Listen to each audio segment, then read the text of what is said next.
അപ്പൊ പുള്ളിയുടെ രാജിത ഇവിടെ നടന്നിരിക്കുകയാണ്. ഇനി ഇതിന്റെ മുകളിൽ വെക്കാനെന്തെങ്കിലും ഉണ്ടെങ്കിൽ ഒന്നങ്ങ് വെക്കടാ. മേജർ രവി സാർ, നിങ്ങൾ പറഞ്ഞില്ലേ പാറ്റകൾ അടിച്ചു ഓടിക്കുന്നു, എവിടെ ഓടിച്ചു? അവരെ മുമ്പിൽ കേന്ദ്രം മുട്ടും അടക്കി എന്ന് തന്നെ പറയാം. ഇനി ഇതിന്റെ ക്രെഡിറ്റ് ഞങ്ങളുടെ അങ്ങ് മാറ്റിയതാണ്, നല്ലതിന് വേണ്ടി ഒന്നും പറയണ്ട.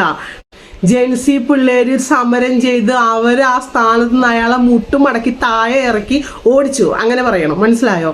അല്ലാണ്ട് നിങ്ങളുടെ ഒരു ജിയുമല്ല അയാളെ അവിടുന്ന് ഇറക്കിയത്, പിള്ളേര് സമരം ചെയ്ത് ഇറക്കി എന്നുള്ളത് തന്നെ ഇതൊരു ചരിത്ര സംഭവം തന്നെയാണ്. ഇത് ചരിത്രത്തിൽ തങ്കലിപികളാൽ എഴുതപ്പെടുകയും ചെയ്യും.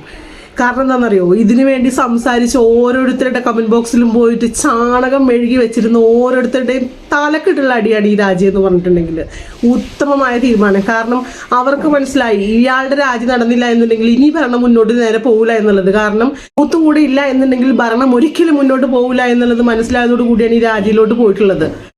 മനഃപൂർവ്വം നല്ലതിന് വേണ്ടി ഞങ്ങളുടെ പുള്ളീനെ അങ്ങ് രാജിവെപ്പിച്ചാന്ന് പറയാൻ നിൽക്കണ്ട.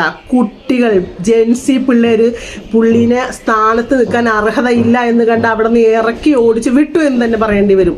ഇനിയും ഇവിടെ കിടന്ന് ചാണകം മെഴുകുന്നവരോട് നിങ്ങൾ മെഴുകിക്കൊണ്ടേയിരിക്കും. നിങ്ങൾ പറ്റുമെങ്കിൽ 3 നേരം കലക്കി കുടിക്കാൻ നോക്ക് ചാണകം, അത്രേ പറയാനുള്ളൂ.